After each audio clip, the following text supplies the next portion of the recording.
There is a lot of potential to make money with print on demand, but there's also a lot of confusion about how much money you can actually make on print on demand, how much does it cost to run a print on demand shop, and what are my realistic expectations on how much I can make in profit versus revenue, given the business model that we're working with. And so today, we're just gonna have an honest, transparent conversation about how much it costs to run a print on demand shop from a monthly perspective, as well as how much you should anticipate in profit margins to align your expectations with what is possible with print on demand and ideally where you're going. Those of you that are new here, my name is Megan, and in 2023, I launched and scaled my print on demand business to over 6 figures of revenue. And now I make content as well as continuing for my print on demand shop about how I did that and different tips, tricks, and hacks so that way you could do it too. And so today I'm going to start by walking through the fixed cost so you have an idea on what will be going out the door monthly, even if you aren't making sales. I'm going to frame today on Etsy because that is the place where I've had the majority of my success, but I'll also sprinkle in some additional insights on how much you can expect to pay for Shopify as well. Etsy is when you are only going to launch your shop on Etsy. And if you're interested in Shopify, that is when you are launching your own .com where people can find you without having to use a marketplace like Etsy. Etsy used to be completely free to set up. But as they've struggled coming out of COVID and having a lot of penetration in the e-commerce space, they've introduced a $15 shop setup fee. And that is something that was put into place because they wanted to make sure that the people that were coming onto Etsy and listing had a little bit of skin in the game to take away a little of the muddiness of all the shops that were just not getting any sales because people were just launching and then never adding any products in. What's really amazing about print on demand is that there are very little startup costs and there are very little things that you have to keep paying unless you are making money. And so print on demand is a great way for you to launch your business with very little upfront capital because you do all of the design work and then another company will print, package, and ship those goods for you. So you're not having to own a bunch of upfront inventory. You just come in, you make the designs upfront. Once they sell, then there are some transactions that happen, but you're only spending money if you're making money. And so it's a really great way to keep your expenses low and ensure that you're not shoveling out a lot of upfront costs. I love print on demand as well because let's say you like that business model, you can completely continue on with that business model. But let's say you have a lot of success with a certain product and you recognize that, hey, you can potentially do this cheaper if you bring that production in-house. You can then absolutely take the learnings that you have learned and find a supplier and a manufacturer that will do a bulk order for you, ship that to your home, ship that to your production facility for yourself, and then package those goods on your own and have a higher margin. However, that is totally up to you and it gives you the flexibility to get some data first before you're taking on that risk. So I love it. For the variable fees, as I mentioned, print on demand is a design intensive business model because that's really the main function of the business owner is to do the designs and to handle the customer service. So from a design perspective, you are likely going to need to invest in some design software so that way you can create different designs, source different images and graphics, bring inspiration from the artistic community on what you might want to scale. And so there are a couple of different software that you might anticipate you're going to be purchasing on a monthly or yearly subscription. For those of you that are planning to launch on Etsy at first, a couple of the expenses that you would expect on a monthly basis would probably come from 3 different software, and that's going to be Canva, Kittl, and likely a subscription software to do product research like Everbee. Those are examples of 3. There are other software out there that you could potentially substitute out for those, but realistically, I think it's safe to say that you will probably have 3 different software that you're utilizing on a monthly basis to get started. And the pricing of those are going to differ a little bit. Every time you are buying an online subscription, it's obviously going to be cheaper to sign up for the year-long subscription because it brings your monthly costs down. So consider that when you're starting, that if you are really not sure if you're going to jump in and do this long-term, that your monthly fees are going to be a little bit more expensive up front. And that's because you're not locked into the year-long fee. For example, for the design software side of things, Canva and Kittl, if you buy the year-long subscriptions, end up only being about $10 per month and $120 per year. But if you end up having to buy them on a monthly basis, they're $15 per month. So In design software, I assume you're gonna have about 2 design softwares, and so budget in about $30 per month for that platform just to get you started. In addition to that, as I mentioned, you're going to probably have a research tool. Now, you don't need a research tool. You can absolutely go on and utilize the free versions and utilize Google Trends, which is free, and just take a look at Etsy as well.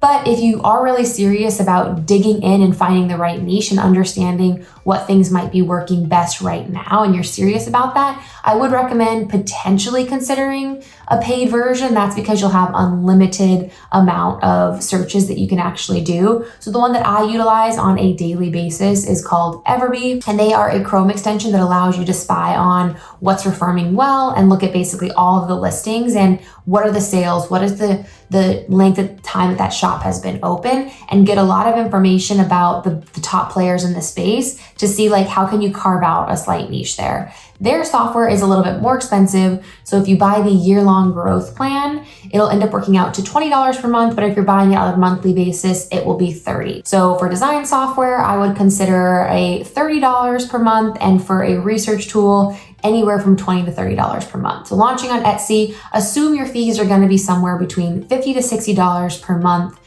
right out the gate. Now, if you're also launching on Shopify, there is an incremental fee there where you have to pay Shopify $39 per month to have this software and house your website. So now if you were launching both at once, I would assume across Shopify and Etsy, the fixed monthly fees that you're going to have here are going to be somewhere between $50 to $80, depending on which software you choose and what monthly or yearly plan you go with. That's pretty much it. It's a very affordable business model to get into. You can absolutely assume that on a fixed fee per month basis, you are spending less than $100, which there's not a lot of businesses that you can launch and start for $100 per month. And for the first month, almost every software does have a free trial. So for the first month, if you really are quick about thinking about getting everything listed, you can probably get things going for $20 to $30 in total. But keep in mind, I've shared my journey. It took me 6 months before I had secured my 100 sales. And for the first 2 months of running my shop,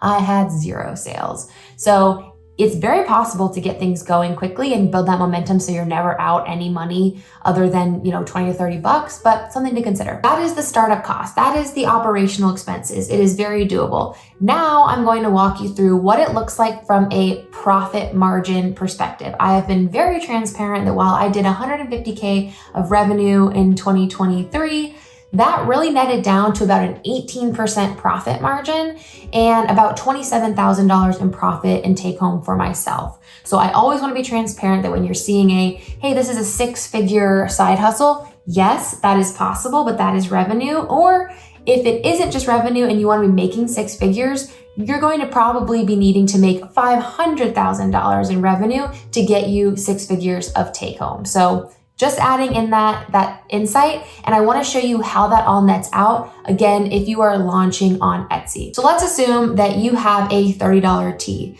This could either be that it's a $25 tee and then you charge $4.99 for shipping, whatever it would be. The t-shirt sells, the t-shirt and shipping cost $30. Immediately when a purchase is made, we all have to pay the piper, and there is sales tax. Not every single state has sales tax, but there's likely going to be tax. So I'm going to assume here that there is a 7% tax rate, which is close to the average across the United States. So the customer ends up paying $32.10. What is amazing about Etsy is that they automatically remit these taxes for you. So if you were launching on Shopify, you have to collect all this tax and then remit that to the local authorities. Because Etsy is a marketplace, we don't have to do that. We don't have to file for sales tax. They do it all for us, which is amazing. And so just note that when that revenue number comes in looking like $32.10, you're not actually capturing $32.10. You are capturing 30 because they're automatically going to remit that, which is awesome. So right off the bat, you're gonna take that $210 right off the revenue number and puts you back to the $30 tee. From there are additional expenses that come into this, like the processing fee. We are listing on Etsy and it is a marketplace, as I just mentioned, so there are going to be fees associated with this. If you are paying with a credit card in the United States, there is going to be a fee associated with that, and that burden always falls on the seller. And so in this instance, it's about 3%, which is very standard across the board. And so assume that for this sale, a 3% processing fee is going to be taken out, and that immediately gets deducted as well. In addition to that, we are selling our products not through our own website, we are selling them through Etsy. So Etsy had a huge part in bringing that customer to us. They have the ease of pushing a listing from our print-on-demand suppliers. They have all of the original marketing that they do on their side. So they will charge us a transaction fee of 6.5%, which is also very good, but a lot of people will be mad about the 6.5%. I don't hate paying because I think it's very reasonable. And they just launched earlier last year the share and save discount. So let's say that you have a Instagram account or you have a Facebook account and you drive that traffic from your own website to Etsy and you bring that customer to Etsy. As long as you're utilizing your special share and save link, that will take off 4% from this transaction fee. So Etsy only actually takes 2.5% for this. So make sure that if you're doing a lot of marketing, you are utilizing your share and save link, and then you will save 4% on every single sale. But in this instance, I'm just going to utilize the standard 6.5 transaction fee from Etsy because that's typically what ends up happening for me. So that's immediately another $1.95 that you will not see on your side. From there, every time you sell a product, there is a 20-cent listing fee. And that will happen for every sale that you have where that product immediately becomes available again. So this is fixed for every single transaction and something to keep in mind. So for a traditional sale, I always assume that 10%, meaning that the 6.5 transaction fee and the 3% processing fee, as well as the 20-cent listing fee, immediately comes off the top, and I never see that given the way that the structure works on Etsy. From there, you will likely have another line item of marketing. Now, this is something that you may not have, but for me, I have had success with running Etsy ads, and it is something that Etsy offers to help make your listing more prominent on their search pages, and typically ends up working well for my product type. What I have in here is a $3 Etsy ads fee. Now, Etsy ads works on a cost per click model, and so it's hard to really extrapolate how much you're paying per sale. But what I have here is just estimated a 10x return on ad spend, meaning that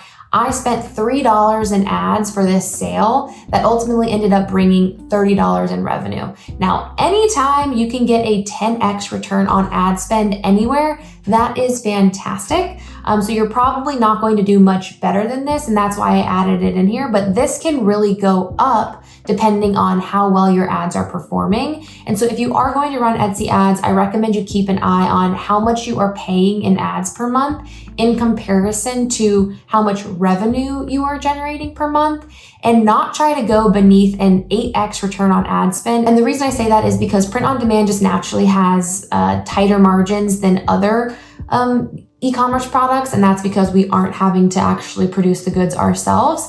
So we probably like to err on the side of caution and not pay too much for marketing while you are testing and finding out what works well for your shop. Now for me, that is where I ended up at the end of the year, just adding in more transparency. I landed at about an 8 to 9x return on ad spend, and I ended up profiting at 18% in profit margin for the year.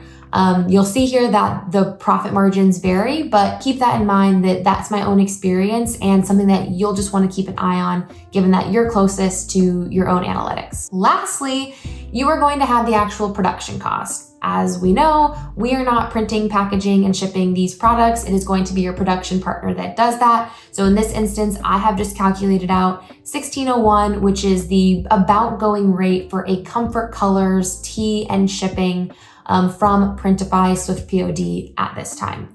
So that is obviously going to be the largest expense that you have here. And when you sum up all of that, what you end up being left with is $7.94 in profit, or a approximate 26% profit margin. So this is very good for print on demand. And so you can quickly see in here how these costs could go up if you end up spending more in marketing, or if you end up having a lower t-shirt cost where you're offering a sale or something like that. that can definitely eat into your profit margin. But this is a perfect example of what you can potentially expect from print on demand profit margins. Like I said, I was at the lower end. I've been sitting at somewhere between 18 to 22% profit margin with my products. And that's because I'm happy to sacrifice a little bit of that profit margin to grow my shop and build more of that data and test out different things, because you always have to be iterating to find out what is the new thing, like what is the new trend.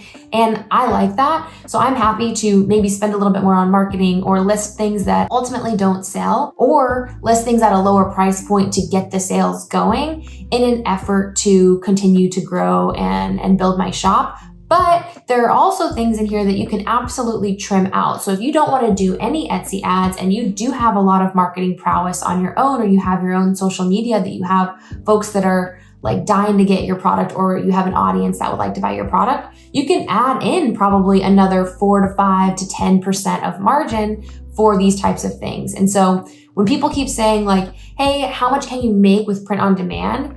I would recommend utilizing the 25% margin as a average and a standard best in class. You have some products that are out there that are personalized and you might be able to even drive a higher margin, but I would utilize that. So utilizing the example of, hey, if you want to make $100,000, you are going to have to divide that by 0.25, meaning that in revenue, you are going to need $400,000 of revenue, which, believe it or not, folks, it is possible, but this is kind of an honest breakdown of what you can kind of expect and what you might want to think about for your product cost. If that was helpful, please like and subscribe. Please drop into the comments any other videos that you are interested in seeing. I have a couple of additional things coming out, but always excited to incorporate additional ideas into my content. Please like and subscribe for more content like that.